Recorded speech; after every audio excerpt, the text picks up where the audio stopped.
This is the land of opportunity, right? So Apollo Creed on January 1st gives a local underdog fighter. Hey there, folks. It's Dan. I'm here with the danandadamareafraid podcast.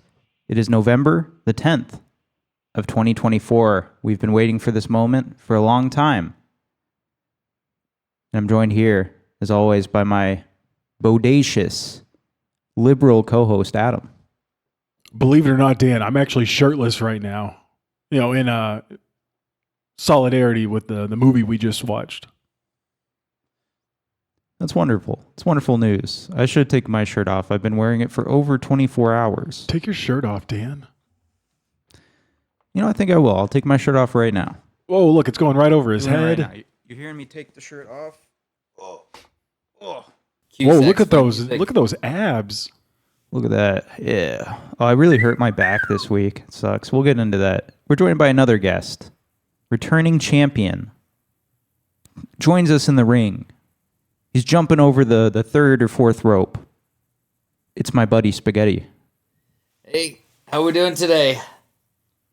Oh, we're doing okay. We're doing better than some people in this country.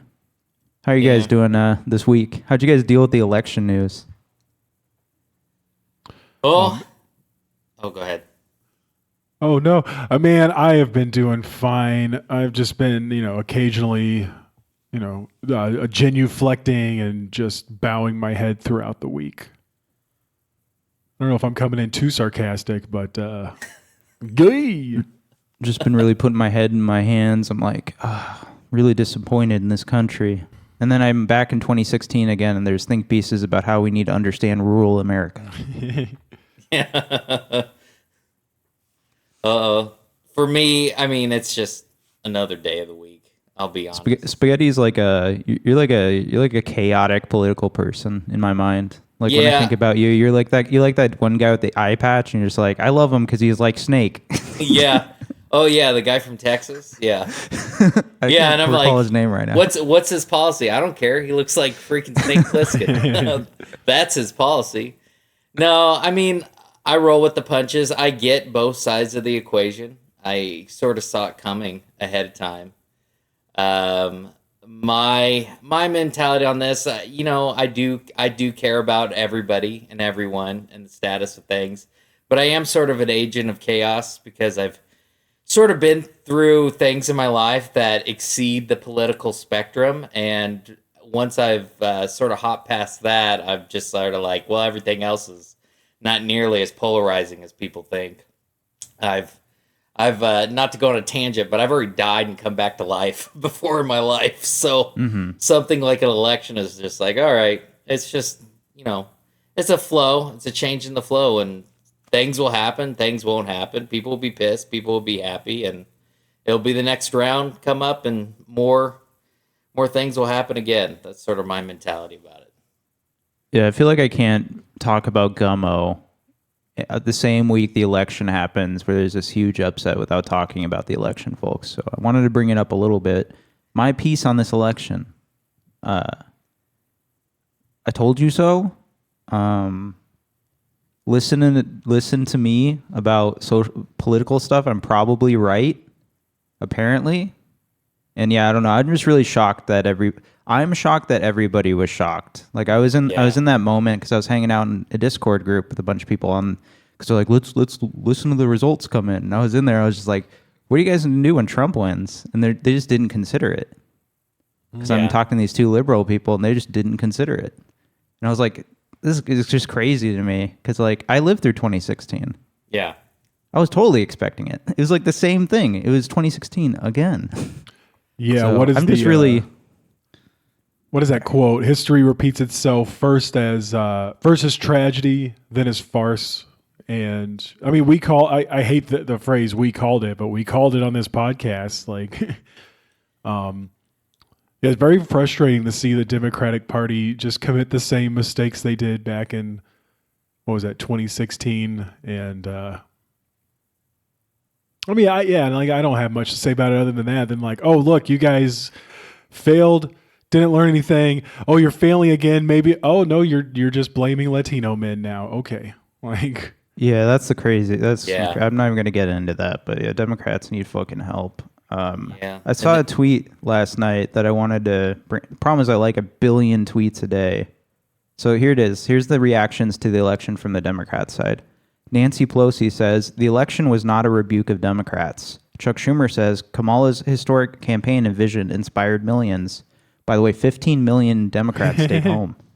she DNC inspired chair. 15 million Democrats. Yeah. She inspired me to sit my ass home. I'll tell you that. DNC chair. Bernie is wrong. Democrats didn't abandon the working class.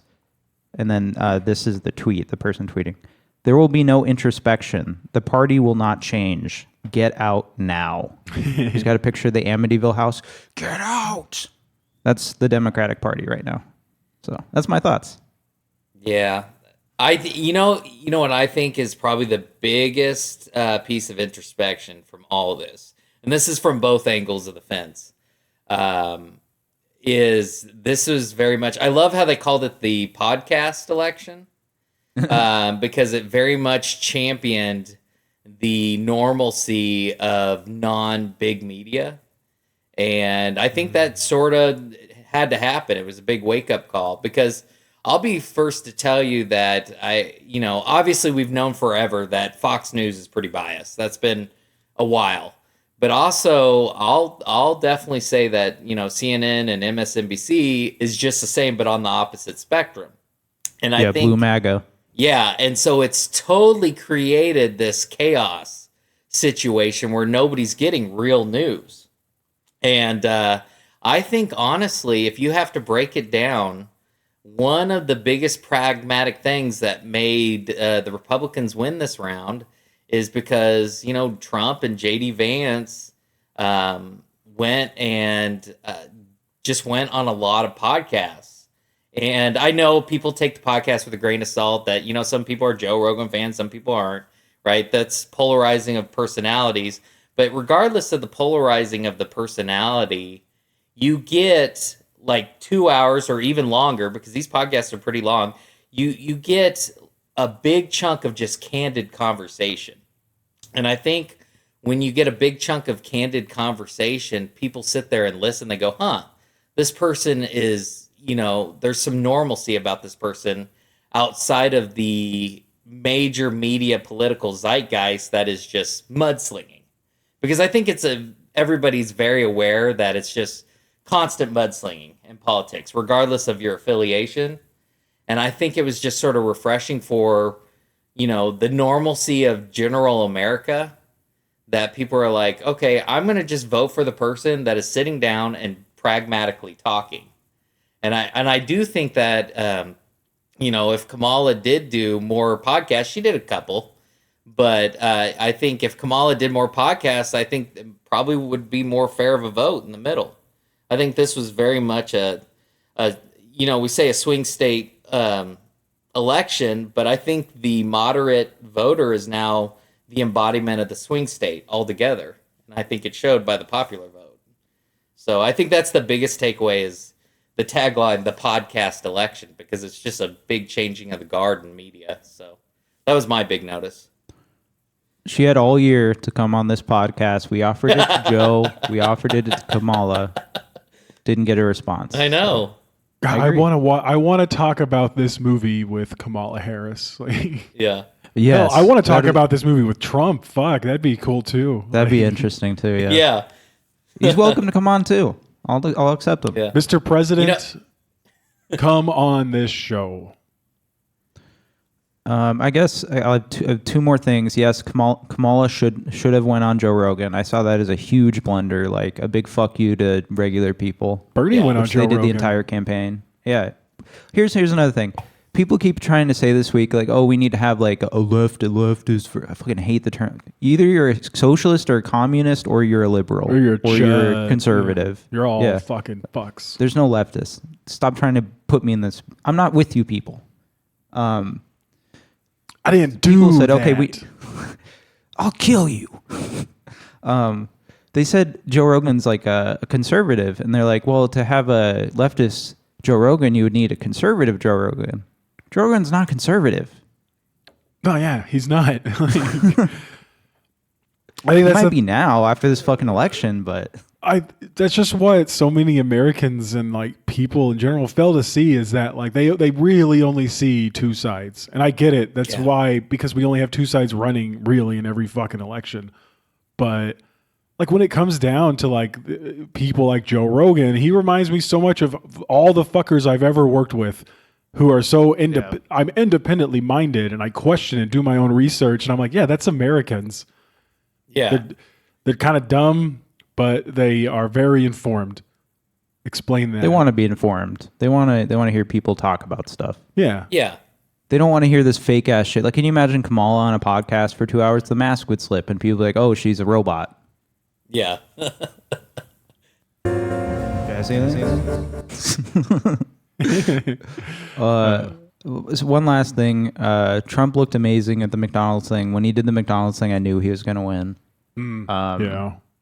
Last thing before we move on. If there's one thing inspiring about the election, because everyone's all down in the dumps. I'm not like a liberal, so I'm not like down in the dumps about this shit. I knew this was going to happen, and I've lost complete faith in the Democratic Party. Fuck them. One thing that inspires me about this election is that 10 to 15 million people stayed at home. They said we don't want to be involved with this bullshit. Most Americans don't vote. That's what you need. We should be talking about is the people who stayed home. That's what swayed the election. Yeah, it's the people who stayed home, and then your like I said, the swing state personalities, the people right in the middle that they'll vote because they think it's the thing that you have to do kind of mentality, and it's just like, I guess there was an interesting thing. I'll leave it on this, but I guess somebody was talking about how the Democratic Party back in the 90s, Bill Clinton era, whatever, I guess used to be more of the centrist, and then it was centrist left, and then the right, the Republican was more not extremist. I hate using the term extremist, but more skewed even farther right with conservative values. And now they said that there's a change where the centrists, because I'm a moderate. I'll be the first one to say it. I'm right down the middle. Every election, I'm just looking at both candidates saying, okay, who's the most sane, right? And so they said now it's almost like the Republican Party has sort of adopted the centrists and the moderates in the middle. And the left is doing what the Republicans did 10, 15, even further years ago, where they're more to their extreme. So it's just interesting. But yeah, it's the people who don't vote and the people who vote when it comes up and they have to press a button. And I think people need to focus on that and hang out in the middle a little bit more. I think people definitely need to see both sides a little bit. Yeah. You should probably talk to your family. Don't be doing the weird thing where the Democratic Party is right now is like, just cut them out of your life. If they voted for Trump, you don't need to talk to them ever again. Yeah, it's a double down. That's a cult. Yeah, that doesn't. By the way, folks, that just doesn't work out. There's just too many of us, and we're all so alienated. Yet we're still fucking connected, whether you want to be or not. Yeah, you can't. Who has so many friends that can just cut their family and friends out of their lives? Like, that's insane. I would be alone. You only need Joy Reid and Nancy Pelosi and Chuck Schumer. It's the only people you need. That dude fuck it. Hey, folks, we watched a movie this week, and we've been really excited. I've been really excited to talk about this one. We're continuing our ongoing journey with Harmony Korine and his wonderful world of cinema. We started with Kids, and now we have worked our way to 1997's Gummo. Roy always wore these dark sunglasses. My brother always wore the same kind of sunglasses. He sang that song Crying. You know that song? I was alright for a while. I could smile for a while. But I saw you last night. You held my hand. You came out of my womb and I'll stick you right back in my womb. If you don't smile, I'm going to kill you. Oh, you wish me well. You couldn't tell that I've been crying over you. When I was a kid, kid, I remember growing up, that was this man that raised me. His wife walked around in underclothes. He always wanted us to know, you can look, but don't touch. You gotta respect somebody else. Left me standing all alone. I'll be crying, crying, crying,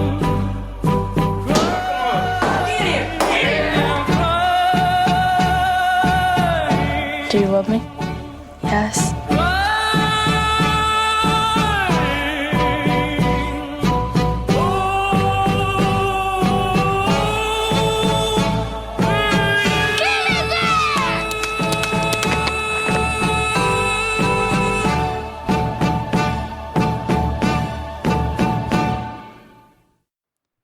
Xenia, Ohio.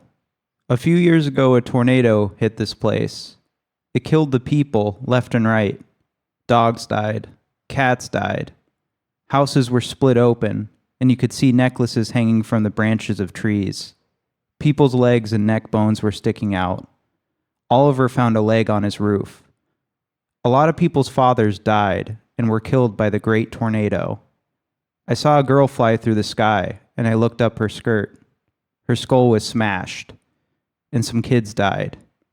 My neighbor was killed in half. He used to ride dirt bikes and three-wheelers. They never found his head. I always thought that was funny. People died in Xenia. Before Dad died, he had a bad case of the diabetes. Folks, a second evil Richard Linklater has hit the building. What do you guys think about Gummo? I'll go. I'm going to go ahead and go first, Dan. Yeah, I thought this, this movie was. I would classify this as like it's definitely an exploitation film. I would say it's categorize it as poor people poor exploitation. There you go. You already like hinted this morning, like that Combat Adams 2-star rating, so we know I'm coming in a little bit miffed. Yeah, I don't know. This movie didn't grab me as much as I think it's going to grab everybody else. I don't know. I wasn't sure what the message was to it. I did like the music. I thought that offered such a cool juxtaposition. You know, you had the white trash, tornado-stricken town with, you know, at times, what's that guy's name? Korine. It's such a beautiful. Roy Orbison? Yeah, Roy Orbison. Such a nice juxtaposition. I thought that was really neat. But I don't know. I didn't really feel a lot of inspiration with this movie, so I'm curious to hear what you guys thought. That's real quick. I'm gonna cut in, Adam. Oh my god. I just watched an extra about Harmony Korine talk about the meaning of his movies, and I have to bring this up because it I heard him say this and it shook me to my core, and I was like, that's so profound. He says, I never spent much time thinking about what I'm trying to say. I'm trying to say what I'm seeing. Just blew my mind. Yeah. It blew something, that's for sure. Now, Spaghetti, my fellow 5-star brother, what do you have to say about Gummo? Yeah. Rewatch. Well, I think coinciding with what you said about Harmony Korine's statement on it, the first interesting thing about the film is the actual title of the film, Gummo, really has no meaning.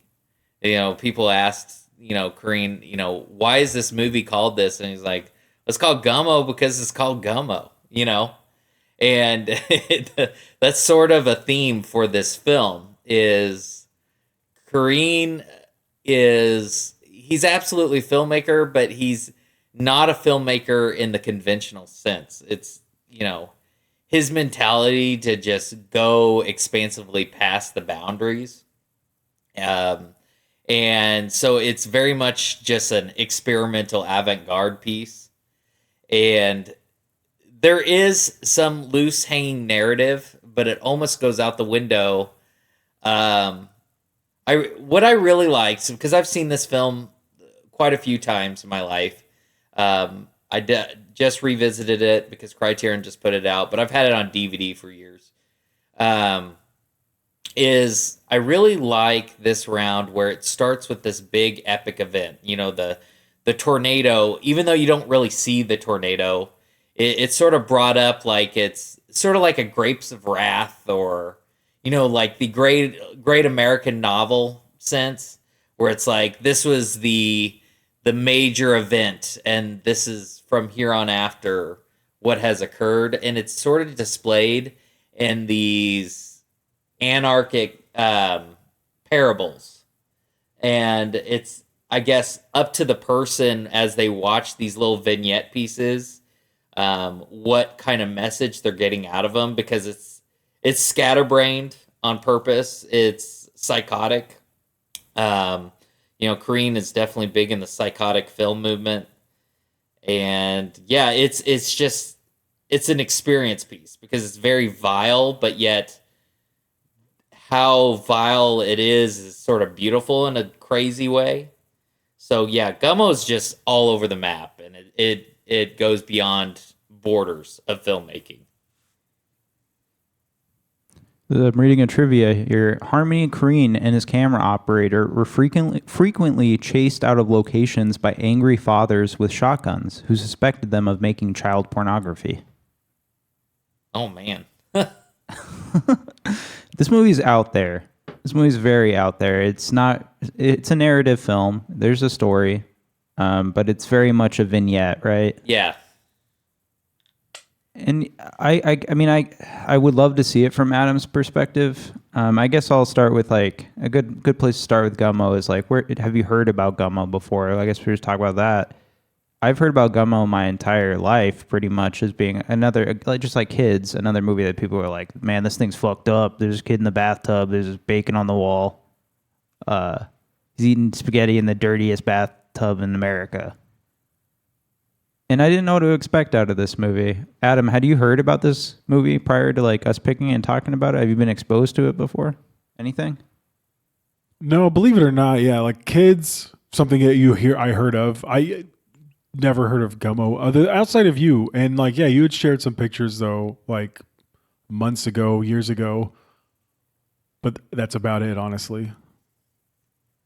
Yeah. I'm just curious because yeah, it's one of those things where it's like since I was like fucking like 8, I've heard about Cannibal Holocaust.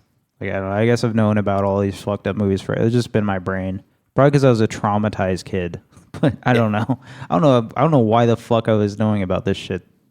Probably because I was watching those like Eli Roth kind of things. Like you'd go to, I don't know if it would have been on there, but like if you go to like, was it like Sci-Fi or whoever would do those like top 50, like top 50 most fucked up movies or something. I'd watch a lot of those. Maybe that's why. Spaghetti, you're like 45 years old. Did you watch this in theaters? I'm 39, but yeah.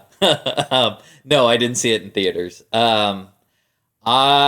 This movie came out in 97. I was 12, so no, there's no way I saw this in theaters. I first saw it, I think I was in high school. And it was very much the inflection of the sweeping independent movement that was happening. You know, we did the Kids episode, and I talked about how Kids was sort of in there. A lot of like Todd Haynes movies. I know you guys did an episode on Safe. Yeah. Shout out to that. And so Safe was like one of those movies. So this was definitely part of that movement that I heard some notoriety about Gummo and how it was just different, how it was, you know, notorious in mentality. And it was just one of those seminal pieces where it was just something that I grew with. When I first watched it, I guess I did sort of have an expectation because I heard of its like just nature that, everybody's talking about how it's crazy or whatever. And this is probably like what, IMDB message boards or whatever back then. Because I probably saw it when I was like in a junior or senior. So it would have been out about 5 years at that point, something like that. So I sort of had the mentality going into it that I knew it was going to be sort of a clusterfuck of crazy. And then Did you like it at first? I did, but it was also one of those situations where I'm like, what the hell did I watch? And it's definitely a film I think that marinates. That as you watch it more and more, because like I said, I've seen this movie probably about 10 plus times. You appreciate it more and more as you watch it, especially as you learn more about Harmony Korine as well, and what he's circumstantially trying to do against the developed establishment of a film narrative. I think he's very much like he's like a villain, right? He came in and he was like, I don't like any of this stuff. If you watch his interviews, he's like, I don't want to be in LA. This place sucks. Yeah, I never wanted to be here. Yeah, I think that's sort of the appreciated thing. Is he's very much anti what is established, and so if you watch it straight up thinking a narrative piece, which I know that lots of people do, right? They hear, oh, have you seen Gummo? Gummo's a great movie, because that's what a lot of rhetoric is, and it gets a Criterion release. Somebody goes and picks it up, watches it, and they're like, what the heck is this thing, right? I totally get it if a lot of people are like, this thing is nuts and I never want to see it again. But I think it sort of takes a little bit of understanding that Korine is totally against just the standards and practices of regular film, and he just wants to make some visceral experience. And I think very visceral. Yeah, that adaptation over and over again has made me like it more and more. Because I think it more of just an experience piece than an actual film. Yeah, it's like you're letting the images wash over you. Yeah. And some of them are pretty crazy. Let's bring it up. I think this movie has something going against it for Adam, for sure. There's a lot of the opening scene. There's a lot of mistreatment. There's a lot of simulated mistreatment of cats. I think at one point, I think the worst it gets is it appears that they have the corpse of a real cat that they're beating on a branch or something. That's probably the worst of it. But again, they didn't kill a cat on camera. I'm pretty sure if they got a cat, it was a dead cat. Yeah, and let me go and jump in now, because we should have done this at the beginning, I guess. Like for a warning, or not even a warning, but they are all, any cat you see being mistreated, it's a prosthetic cat. Like it's fake. And I actually did really appreciate that. Made it a lot easier for it to go down. Since we're talking about it, my wife, oh no, she did not watch. Don't watch this with your wife. Yeah, she did not watch this movie with me. In fact, we watched the trailer because I was like, "Oh, this is this movie I'm going to watch. I'm not going to have you watch it with me. There's stuff in it you don't want to see."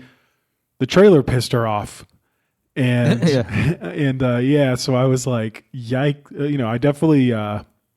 I wanted to get ahead of that and be like, so there are no actual animal cruelty scenes. This is not Cannibal Holocaust. Like, you're not getting no cat ripped open for dinner or anything, but it's still effective and it looks real, especially like I'm saying, like Adam and I at least watch, because I watched this first on like Monday of this week, and I watched the DVD version, the rip, and I imagine that's the one Adam watched. It's hard to tell. When you watch it on Blu-ray, which I got a nice copy of the 1080p with the extras, it's obviously a lot more fake. But yeah, like on that gritty format, man, this movie's not for everybody. Yeah. And it's funny because I can like be against something once I start talking about it. I'm like, and I kind of appreciate that, like real marketing is about excluding people from your movie. And I think that's... you got to be ready to deal with harsh shit, unpleasantness if you're going to watch this film. It must have been a conversation, a thought he had in his head when he was like, all right, I'm including this to piss people off. Because, it's like mistreating cats is makes anyone hate anybody. Yeah. Yeah, that's the shorthand for filmmaking. If you want to show a character to be bad, have them kick a dog. Like they can murder an entire village and people still won't get it. But if they kick one dog, it's like that guy's bad. I just had such a great thing to go on. I don't know. Fuck. All right. Yeah, cats get murdered in this movie. They're killing cats to give to a guy who's going to sell them to a Chinese restaurant. Oh, yeah. Yeah, and that's sort of the interesting thing about it. It's just a film that looks at like life in general as just vermin, I mean, because it's like, it's not even, I guess you could say there is like a malicious intent towards the cats at some point, but also a lot of it is just more of an indifferent. Like they're just like, here's this cat and I kill it, you know? There's that one scene I love at the beginning where his name's, so we got our two main characters. We got Solomon, which is the Gummo character you see on all the posters. And then you got Tumblr, which is like his best friend. Yeah. This tall, skinny guy, like redhead dude. And he's like pointing his rifle, or I think they have like a fucking BB gun or airsoft gun. It's like something. Yeah, they're BB guns. Yep. They're trying to take cats out. He's aiming the gun at the cat, and then Solly walks up, hits the gun down. He's like, "Don't shoot, bitch! It's a house cat." Yeah. I thought that was a good distinction to make. I thought it was very interesting. Yeah, it's almost like they're, and I'm not equating cats to rats, but it's almost like they have a rat catcher mentality, where they've not dehumanized because they're not humans, but they have, there's no sympathetic realm within their body to think that these are creatures with life. It's just more, this is the day-to-day activity. This is what. Well, they're so impoverished, man. Yeah, exactly. It doesn't matter at that point. Yeah, exactly. So it's very interesting, and it's almost like that's a parable for them. You know, going back to your impoverished point, is they're just like, you know, here this tornado came through and all these people died. This guy lost his head. I thought it was funny. It's that mentality throughout the whole film. It's like we just live in this ball of chaos. It's a society in collapse. Yeah, exactly. And that's an interesting, because if you watch the trailer I played, like it was made for some like film festival or something. It says, there's a quote calling it like a sci-fi movie, like a vision of the future. It's like, yeah, this is what collapse would look like in America if there's not nukes, you know?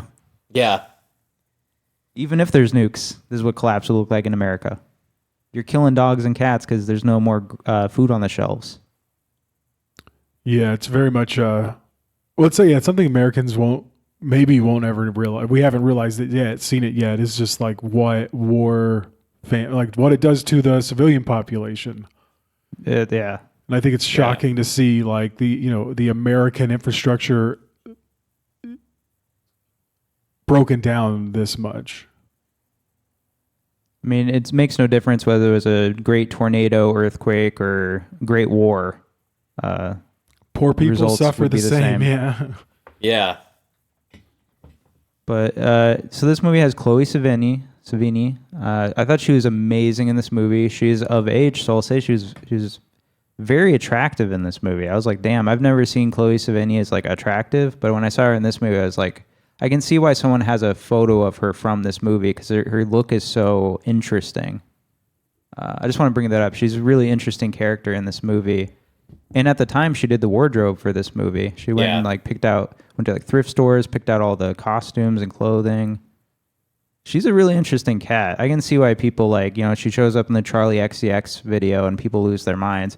I'm starting to understand why she's so like respected. She's a weird artist. And I mean, to get into it, maybe we'll watch Brown Bunny one day, but she's like one of the few actresses who has done like unsimulated sex on screen, which is insane. Yeah. You guys seen Brown Bunny? I have, actually. Yeah. This guy loves talking about Vincent Gallo's sperm. Now he's all quiet. Oh, yeah. No. Yeah, for $1 million. Director of that movie. VincentGallo.com. Check it out. $1 million, you can buy a sperm.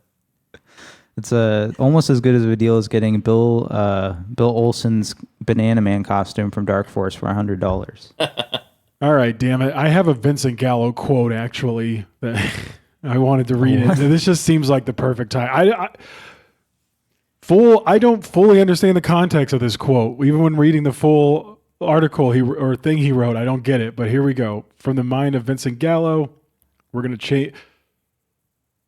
When a mini dwarf rich kid from Nashville like Harmony Korine flies first class and moves to New York City Soho in his plush safe apartment, running around quoting Godard with lines like "fuck the bourgeoisie," it's insincere. It's calculated. It's unoriginal, and it's the worst thing in the world. Trendy. He already knows that he and his boring girlfriend, Connecticut Chloe Savini, are going to be on the cover of The Face. He knows he'll get his run at the Angelica and be hip in Japan. But no one will ever make an important film because they saw Gummo or Donkey Boy. Fuck the cops! I know, man. Cops can kiss my ass. All they are is assholes. I know, man, but what's the matter with them Americans? We get more pussy than they do. Damn you, Rabbit! You smell like fucking piss! You can kiss my ass! I hate my damn Rabbit. Fucking Rabbit! Kill his ass! I don't like rabbits coming to my fucking house. I kill! I got him! No, you didn't? Yes, I did! He looks like a queer rabbit! Oh, queer! That fact that he can kiss my ass! Rabbits are queers! They always gotta shit on themselves! Ah, those are the queer-ass rabbits!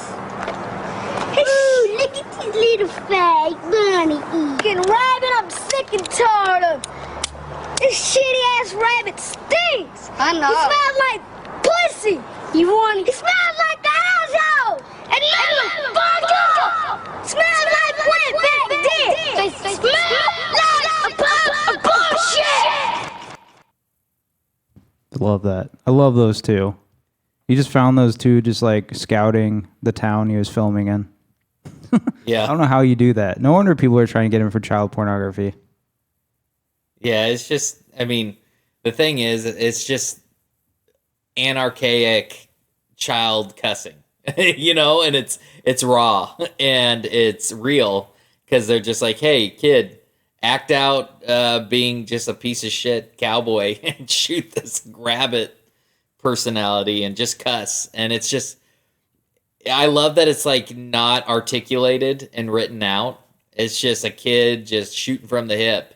And when you're a kid, you only know a certain series of cuss words, and so you're just rambling, you know.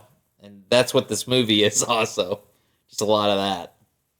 Yeah, I don't know. Like that Vincent Gallo quote kind of got me a bit because I was wondering, like, I don't know Harmony Korine's childhood upbringing, whatever, but it just does feel like, I don't know. I mean, I just keep asking, like, why do I care about what poor people are going through? And it makes me feel bad. But at the same time, nobody cares. Like, I don't know. Like, nobody would make a movie about my day to day, but it's not interesting. So I don't know. I don't know where I was going with that. I do think it's interesting. They're both personalities out of this independent film movement. So I think there's some competition in that energy there. And I do think, you know, if we go back to like the kids episode a little bit, which probably we should do just to sort of frame a little bit of Gummo too.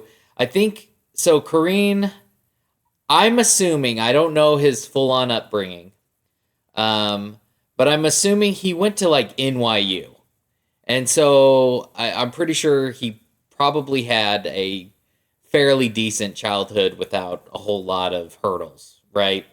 And so he went to NYU, and but he still has that affinity to hang out with the kid culture, because that's where Larry Clark found him. Is he's hanging out with all the skate kids, who were definitely in a different economical stance, and so I think it's more of Korine sort of connected with that culture and wanted to display a lot of stories from that world. And possibly Vincent Gallo sees, like, here's this kid who went to NYU and whatever, but then yet he's turned around and trying to make these stories like, you know, schizophrenic, lower income stories. And, like, who is he to know what this world is like? And I don't know. I think Korine sort of worked his way into displaying that story. He doesn't necessarily need to be an original part of it to display the story, in a sense. No. I think it's really admirable, to be honest with you. If you're like some rich guy or some upper middle class guy, you could easily just become like Elon Musk. You could easily just become some asshole, dumbass, rich guy in the world and add no value at all. Yet Harmony Korine's out here, like, he gets out of school, he's like, oh, I'm going to go hang out with these kids. And then, his entire, this isn't the only movie that covers these topics. We're going to, probably Julian Donkey Boy is probably in the same category. But he, out of the gate, he's like, I want people to see an entire side of the world no one wants to talk about or see. People don't want to watch this movie because they're like, it's fucked up. I don't want to think about fucked up things. But I think, I don't know, it's just kind of like, if you think about like, what is it, Frederick Engels, who, worked with Karl Marx to develop like an entire German ideology of socialism and Marxism. He was a rich guy who was helping form that movement. So I think it's admirable when someone above the classes they're talking about or making art about or doing anything to affect any. I think it's very interesting when a rich person does that or someone who's well off does that. I guess I just see them almost as like two sides. That's an interesting word, I think, to use as admirable, because I don't know, because it doesn't seem for a rich person to come down and tell these stories that aren't his. I mean, I guess maybe that's where I'm like, well, what I'm pushing against, because it's like, oh, well, what do you know? What do you actually know about these stories? And, I mean, I don't know, like, if there's no real message to it, it's like, well, like we said, it's just exploitation in films. And then, like, there's artistic value in that. I think so. I'm not one of these folks, I got yelled at, like, who would watch this, like, type of shit. And I'm like, well, I mean, for one, I would, but I don't think that, I don't think Harmony Korine is Frederick Engels. That's for sure. It's a curious comparison, I think. I don't think he's Elon Musk, so I definitely see that he could have gone that route, and I appreciate that he did not. Maybe that's the true message of Harmony Korine is like, hey, hey, if you're upper middle class or more, don't join the business world. Make some movies instead. Don't join the finance world. Yeah, it's just an interesting personality, and I mean, I don't know the full extent outside of NYU. I don't know the journey that got him to NYU. I just hear the phraseology of NYU, and it's New York University, which has some prestigious nature to it. So it's like, okay, I do, and I don't want to go through the realm of spoilers, because I know that this is probably movies that we'll talk about in the future, but definitely he does go down a road of more crazy cinema that, like, where he lives within the element, because Trash Humpers goes that route. And I'll avoid talking about that more in detail, but it does go down that route a little bit more. It's just an interesting situation. I do know, I think a lot of possibly the Vincent Gallo versus Korine kind of energy is, I think they're both personalities that exist within the same film movement. And I don't know if it's maybe a little bit of competition in the statement. I think they're both definitely artists. I think obviously they're both definitely artists. I think they're both artists within their own unique value. I do think Korine surpassed Vincent Gallo for sure. Yeah, fuck Gallo. What was like, that guy's literally dating Charles Manson's ex. Mm-hmm. Gallo's interesting. I need to study him more before I like press full on buttons about him. But yeah, that's what I see, the sort of their coexistence in that statement is. I think it's competition from being in the same film movement. They should team up for the next one. There you go. So I want to bring up right now, I'm sure Spaghetti has heard of this. Adam probably is not. Spaghetti, have you heard of Fight Harm? Fight Harm. It is Harmony Korine's 1999 abandoned film project. The premise was to verbally provoke passers-by into a fight. The rules were Korine couldn't throw the first punch, and the person confronted had to be bigger than Korine. To Korine, Fight Harm was a high comedy reminiscent of Buster Keaton. I wanted to push humor to extreme limits to demonstrate that there's tragic component in everything. Filmed in New York, the project was abandoned following injuries and arrests Korine faced while shooting. Jeez. You haven't heard of this? I probably am passing in the past, but no, as of the moment, I've totally forgot about it. Filming began sometime in 1999 in Manhattan, New York, with camera crew headed by David Blaine. The production was halted at one time while Korine served at least one prison sentence for offenses related to the film. Before each fight, Korine would get drunk. 9 were filmed in total, which only surmounted to 17 minutes worth of footage. The project ultimately took a massive toll on Korine and the people involved. In one interview, he recounted the reaction a bouncer had after finding out the fight was for a film. He got so sad when he found out. He was like, "Oh my God, if I knew this, I would have never touched the guy." And so he signs the release form.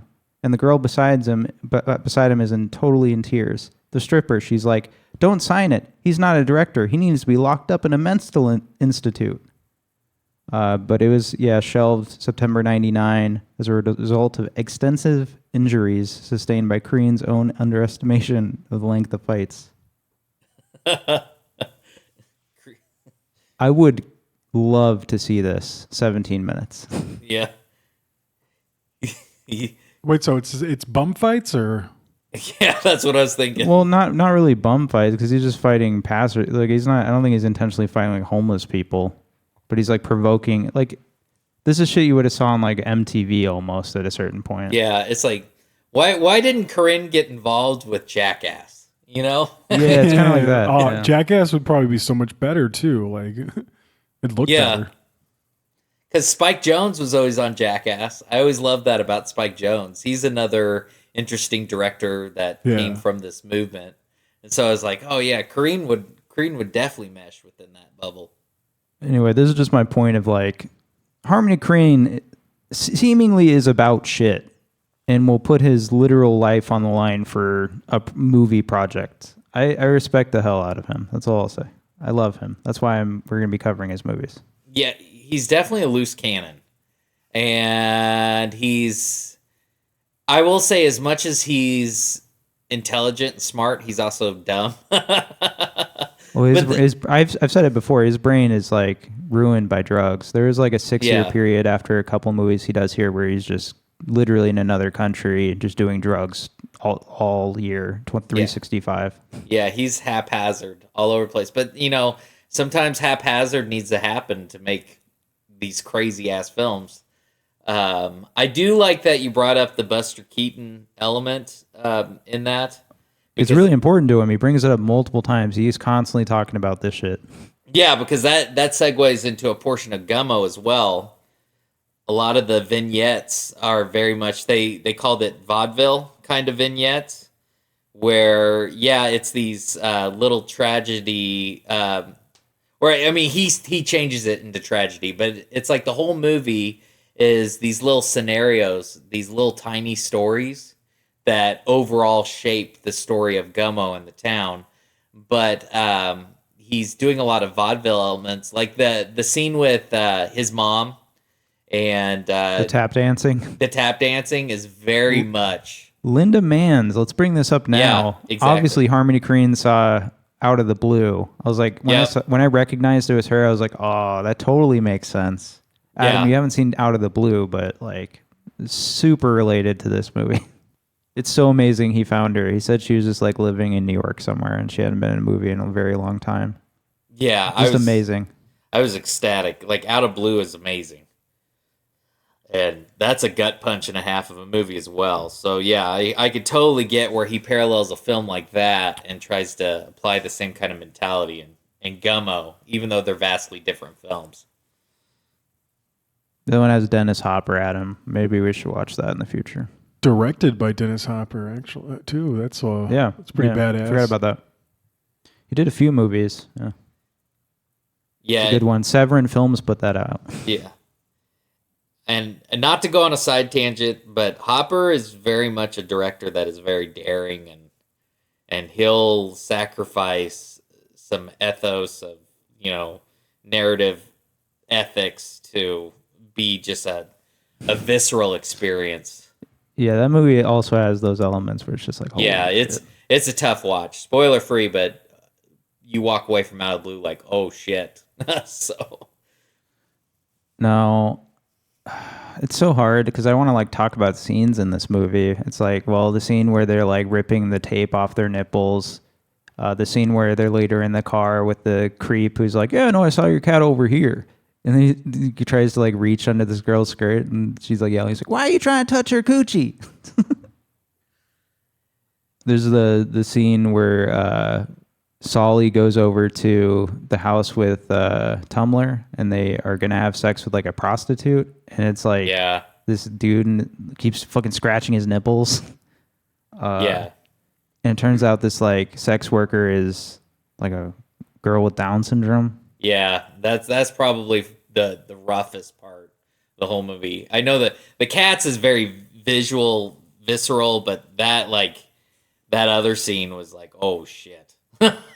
You know, I mean, he's very, he doesn't show anything. It's very tastefully done. It's amazingly like artfully done. And I thought the interaction with Solomon and her was interesting, at least, because like it wasn't, when he went in there, he was just like holding her hand and just like talking to her. He's like, do you love me? Thought that was interesting. That was really sweet. I think this movie, that's kind of why I love this. Like, I haven't really talked about it, but like, I think this movie is really beautiful. Like, by the end of this movie, I'm almost in tears because I'm like, holy shit, never seen anything like this before. Yeah, there's beauty in the visceral, and I think for sure that is one scene that points it out, where there's that solidarity between Sully and the girl, and they're having that sort of a tender moment of ideology where they're just, life is slowed down, and in that moment they're just appreciating each other as people.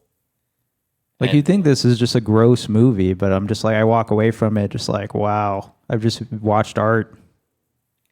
Yeah, it's like Tumblr and his father as well. And like, you have this Tumblr walks around most of this movie where he feels like he's an outcast and he's trying to figure it out. And then yet there's this whole scene, and the scene turns into like arm wrestling and drinking and breaking a table. But then there's this weird element where they're sitting there and they're bonding in the moment kind of thing. Like, especially because Tumblr arm wrestles his dad and then he beats his dad, and then like everybody's drunk and chanting, oh, your kid beat you, but his dad was sort of like, that's all right.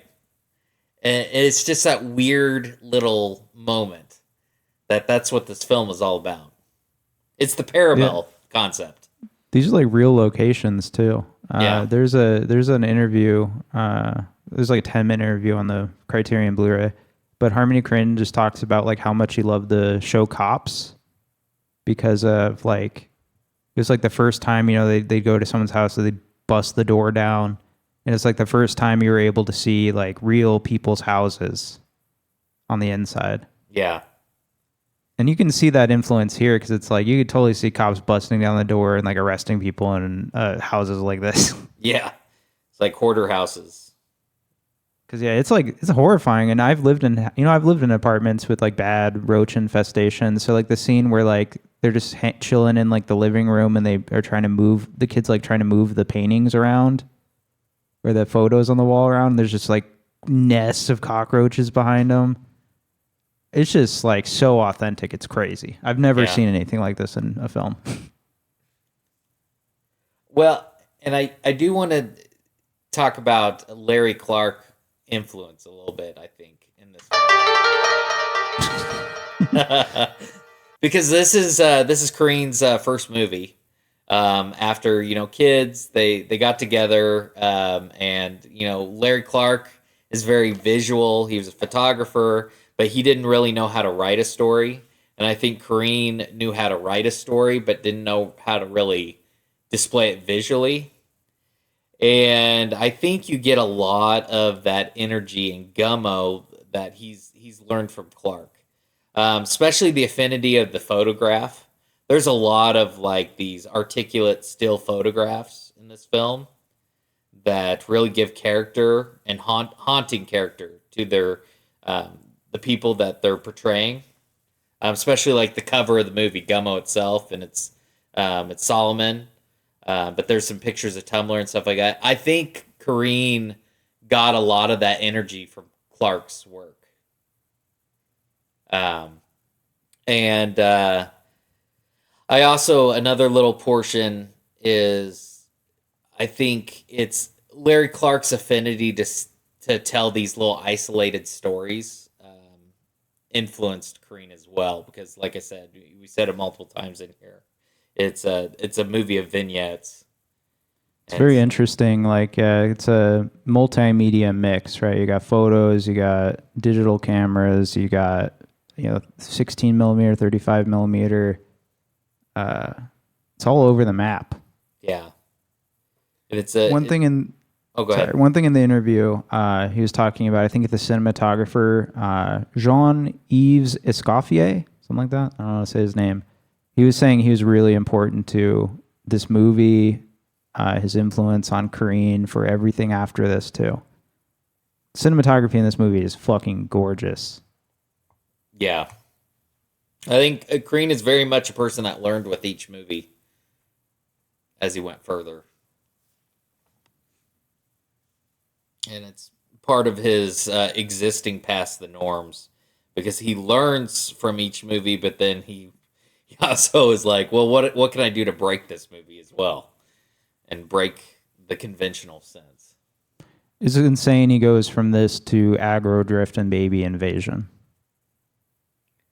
The guy's always pushing the form. Yeah. I think full circle, looking back retrospectively on all this, it totally makes sense he's making a movie like Aggro Drift, because it's just totally out of conventionality, and it'll be interesting, the baby invaders or whatever that movie is. It'll be interesting to see that one. I can't wait. That's why we're doing this. This is all the lead up to the baby invasion. I don't know, man. This movie's gorgeous. It's awesome. I feel bad that the house cat eventually gets killed. It's unclear to me how the house cat gets killed, because I know we meet one kid at one point who's just poisoning local cats, and he's like trying to take care of his grandma who's like 90 something. Fucking, we don't mention it. Tumblr and fucking Solly go over there and fucking snuff her out, shoot her in the foot. Yeah. Just so crazy. Yeah, it's like so immoral. Yeah. The deaf couple in the bowling alley. Yeah, that's interesting. Yeah, you don't, stuff you don't get in other movies is stuff like that. Like, those are non-actors. Yeah. It's just, this movie's a whirlwind and a half. Sounds like a bunch of bullshit. Yeah, I love this movie. I don't know. There's not entirely that much to say. Adam, what do you have anything to add at this point about this movie? Oh, I feel like I'm the Reed Farrington of this episode. Like, I'm just constantly coming in. I'm just like, I don't know. You know what I'm saying? You know what I mean? I'm the negative Nancy almost. It was good. I mean, we're having a love fest over here. So, well, I have a quote here. I got so many quotes, guys. I just got quotes up the wazoo. This one is by Harmony Korine about this, and mostly about like how the kids look in this movie and how everyone's kind of dressed. And I think this kind of applies to kids as well, where he says, quote, "America is all about this recycling, this interpretation of pop. I want you to see these kids wearing Bone Thugs and Harmony t-shirts and Metallica hats. That's almost schizophrenic identification with popular imagery. If you think about it, that's how people relate to each other these days, through these images." And I think that speaks a lot to like his style, especially with, oh God, maybe all of his movies now. Like the fact that they're so like they feel disjointed at times, even when it feel like even in Aggro Drift, which feels very like, what's the word I'm looking for? Like comprehensive. Like it's very like very much is together. You know what I mean? But it still kind of has that feeling of like, of a disjointedness, of an alienation it's putting on you, the viewer. And Yeah, I think like him making that point about how he's like, yeah, I just want kids wearing popular images and like they don't necessarily go together, but I'm going to put them together. And yeah, like that's a fascinating there's a fascinating way to put things in a movie, is to literally be like, I want to disjoint the audience a bit. What do you think about that, Dan? You should have to fight the audience. You should try to be getting into a fight with them so they beat you up. It's my official opinion now. I'm trying to piss people off most I can. Here with my co-host G.G. Allen, everybody. Bite it, you scum. You scum. I want your cum. I think as we continue to watch these movies, I think evil Richard Linklater is a great description. It's like the meme of back in the day when they'd be like evil Martin Luther King and it'd just be like an inverted image of him and he'd be like, I have a nightmare. It's what this is. It's like slice of life, but it's the really bad shit. Like Richard Linklater is giving you like kind of like a romanticized version of things he's experienced. Some beer and some baseball. Yeah. Harmony Korine's like, yeah, well, I've seen some girl talk about how she got molested by her dad when she's like 5. He watched a snail crawl across a straight razor. He'll be like, hey, I used to... I mean, to bring it up, he's in this movie, so he seems to be like a Hitchcock figure, because he has the whole extended scene on the couch with the black dwarf guy. I don't know what little guy, little person. I enjoyed him. He's awesome. I'm glad he was in this movie. I'm not saying anything negative about him. That's like a really interesting scene. Again, something you're not going to get from any other director. I can't imagine anyone doing that where they're like, I'm just going to go on film, and because he was actually drunk, apparently. Yeah. Okay, that's good. I was like, man, he's really good at acting drunk, but it turns out, that's method acting right there. Yeah. Hey, why was the guy not wearing pants? See, that's another just Korine thing. He's like, just not wear pants. Love how he's like, I'm gay. He's like, I can't do ball as good as Michael Jordan, but that's okay. Also, I'm gay. And then Harmony Korine tries to pass at him, and he's just like, no, dude. Will you kiss me? Yeah, that's... and then that, too, is like, you want to talk about things in real life that he's portraying. Like, you'll hear that story all the time of like, yeah, this straight guy got drunk and was just like, will you kiss me? Let's make out. Let's fuck. And it's like, no, bro. Let's just sit here. It's a very weird... There's just so many scenes in this movie. Like, very watchable. I watched this twice this week. I watched it again this morning with the nice Blu-ray copy. I just rolled my eyes like Mike Staloska from Red Letter Media. I was like, oh, okay, Jay. Very easy to watch. Apparently they loved I Saw That TV Glow. I need to check out that new Red Letter Media, folks. I need to show my wife that movie, but let's not dwell there. I'm done dwelling. Spaghetti, speak your piece on this movie. Do you have anything left? Like I said, I love the little vignette portion. I love the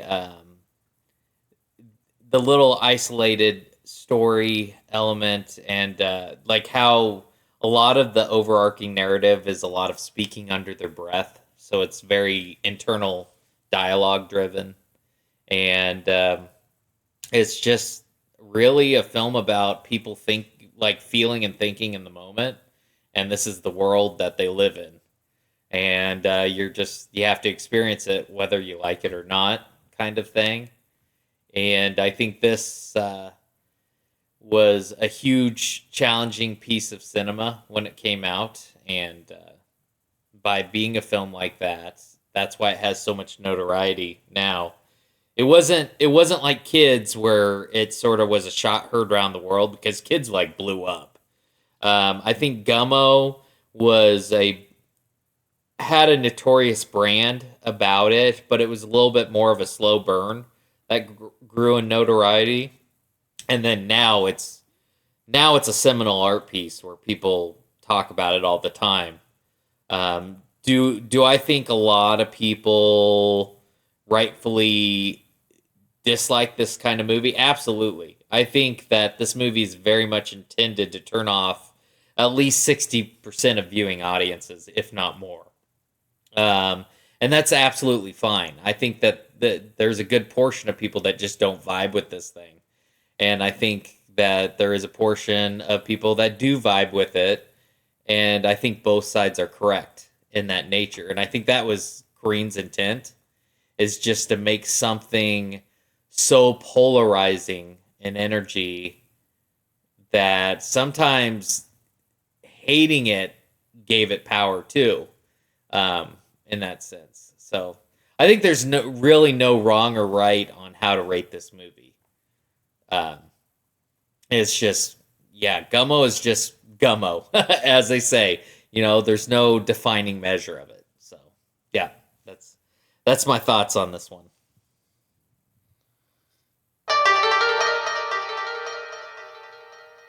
Hey folks, this is Dan. I'm here at the Dan&Adamareafraid podcast.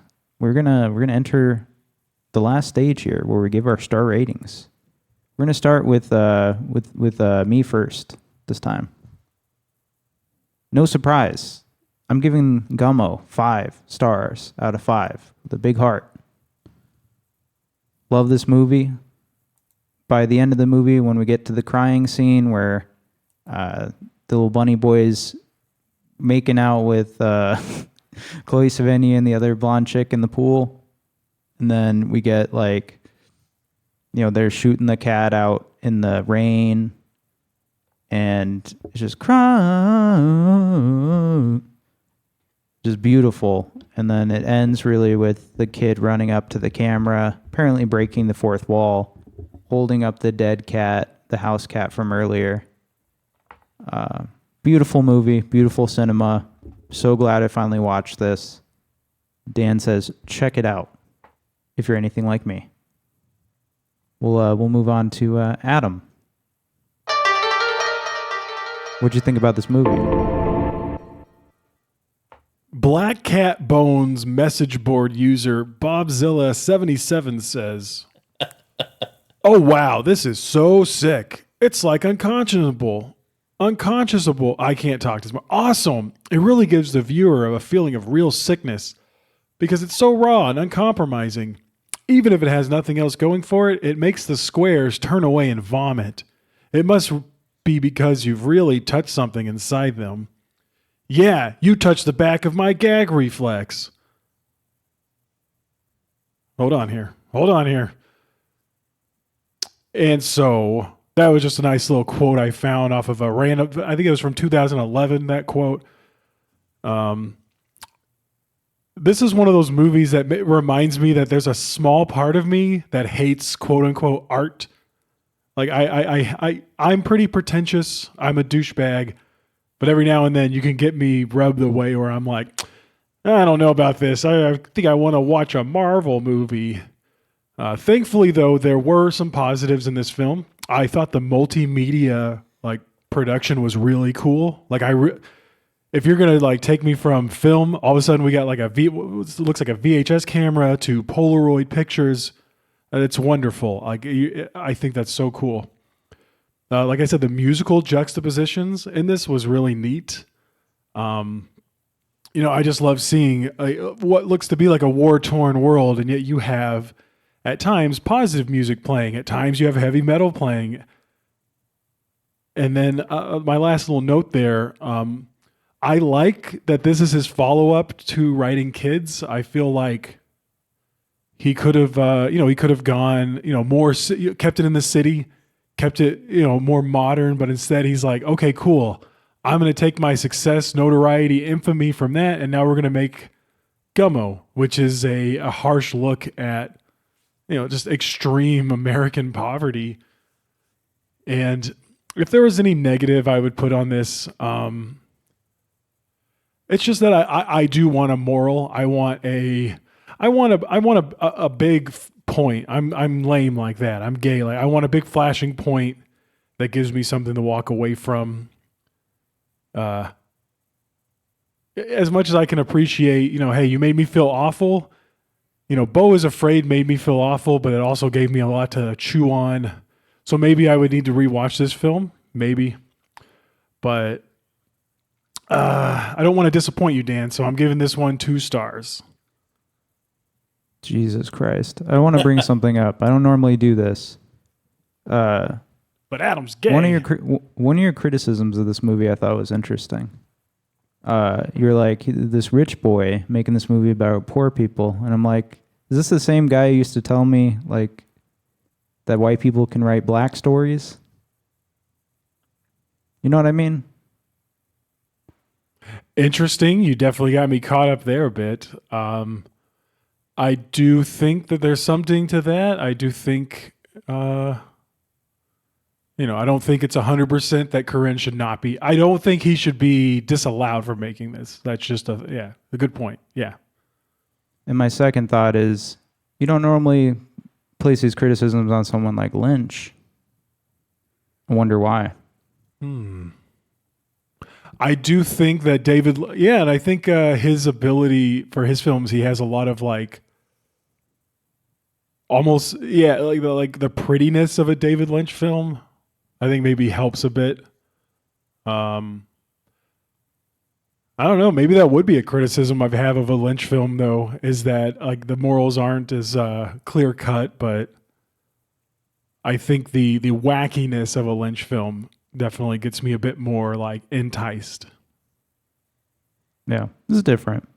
I just wanted to bring it up because I had those on as you were talking this episode. I had that first point come up, and then second point here when you were talking right now. I was like, Those are good questions. You started this podcast Daniel. on Lost Highway.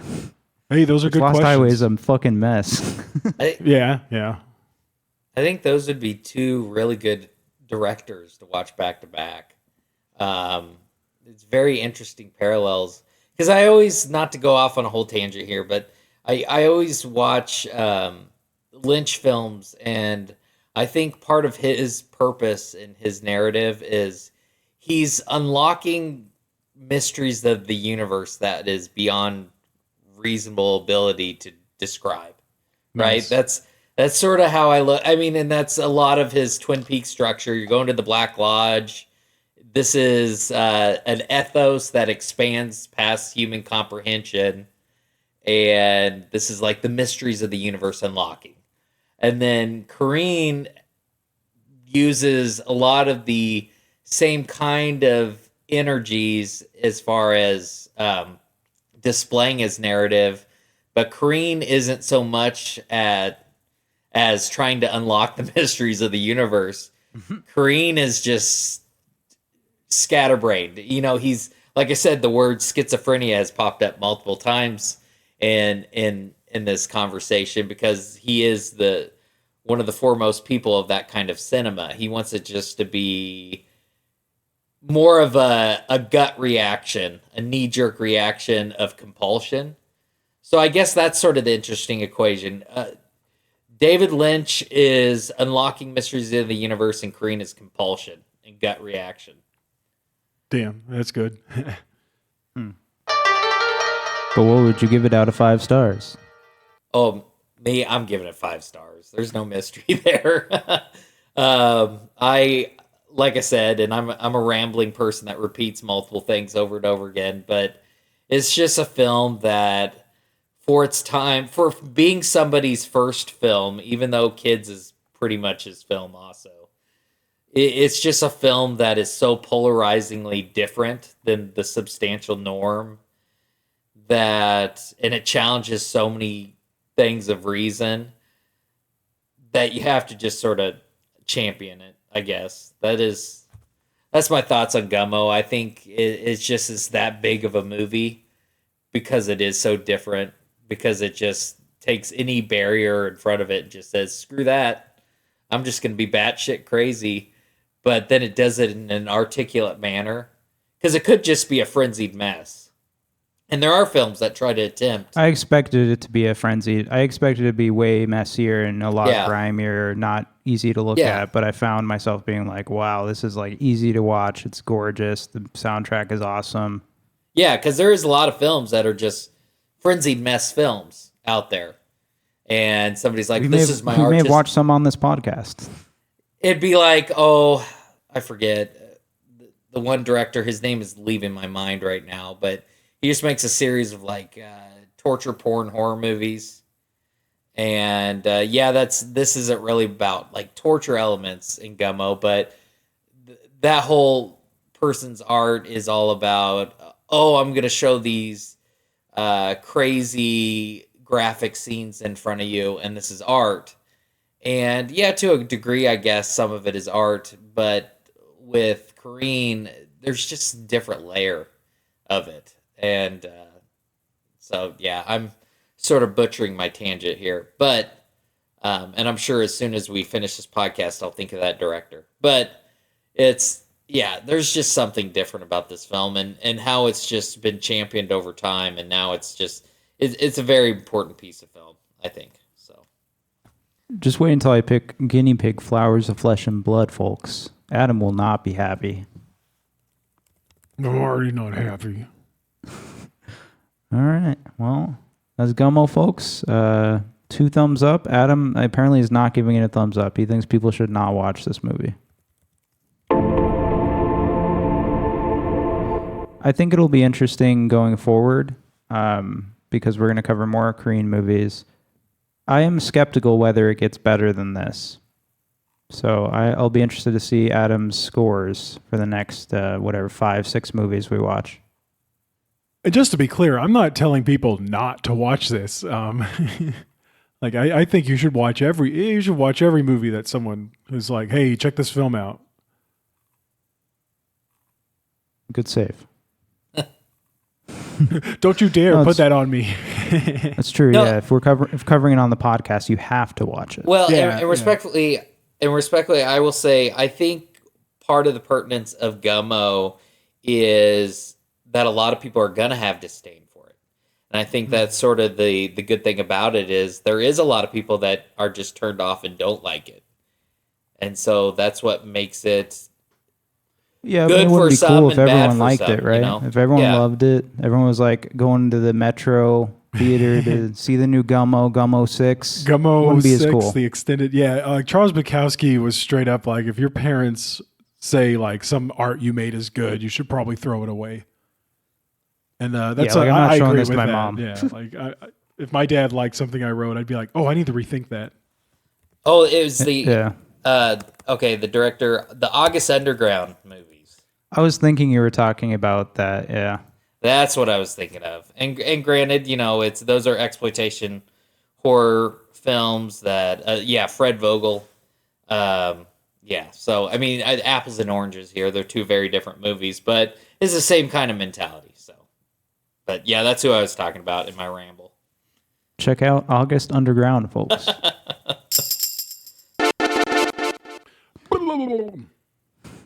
And this brings us to our last segment here. Party's over, Grandpa. Adam. Tonight, we'll be covering Adam's next choice for the next movie pick. Next choice. You gotta pick, Adam? In South Ohio, a young man is masturbating. Oh, sorry, I was trying to continue that. Yeah, I got a next pick. You know what? Believe it or not, I have a next pick every other week. Holy shit. And I'm risking it all right now. Dan, it was nice knowing you. If you decide to say, Adam, you're dead to me. Next week, we will be reviewing I'm a Virgo by Boots Riley on Amazon Prime. This is one of my favorite shows ever made. It's surreal. It's out there. It's fun.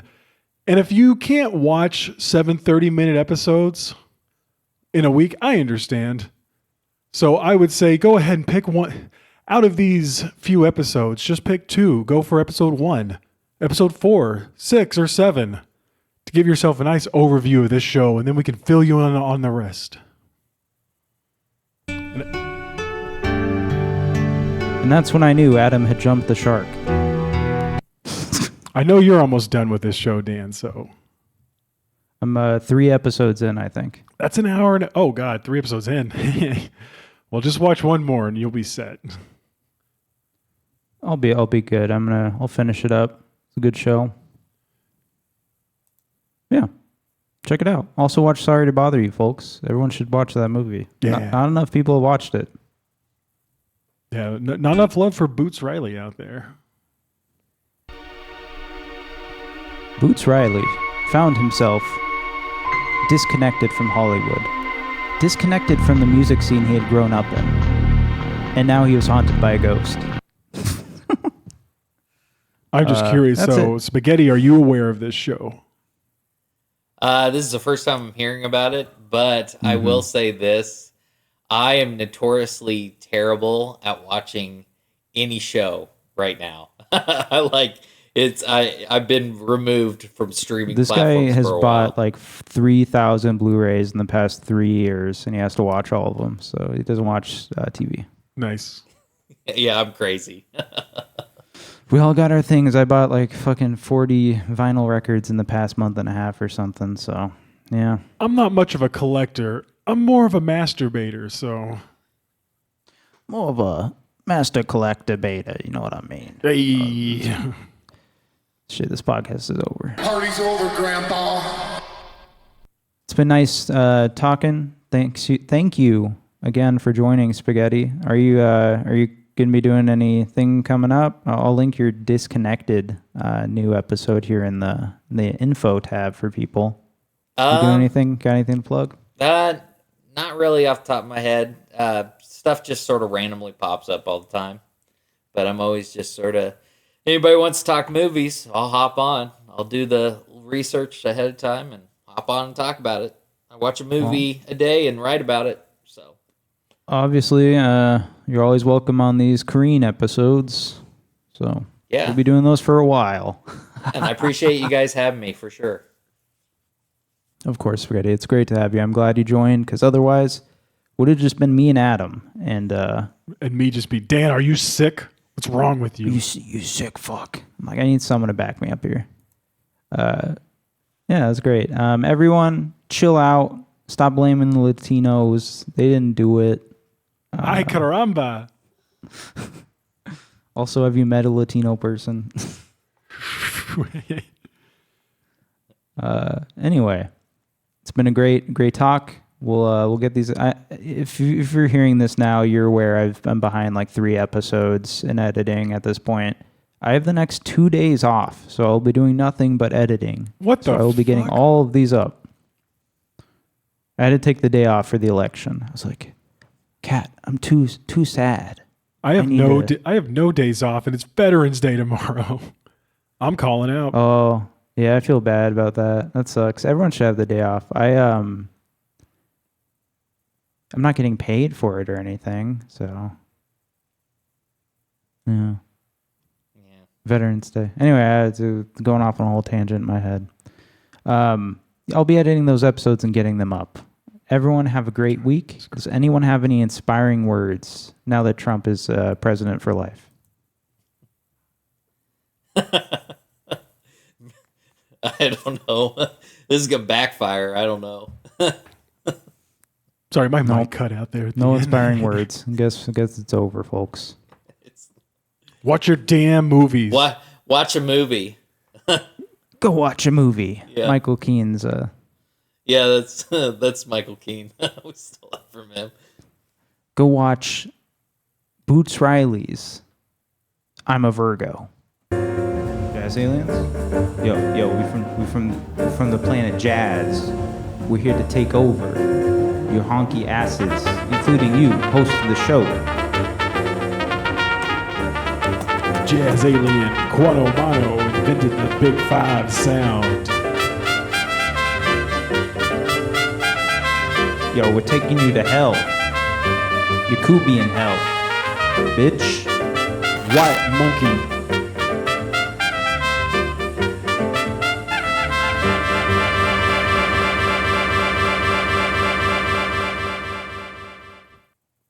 I enjoy good alien rap. Jazz aliens. I like funk aliens.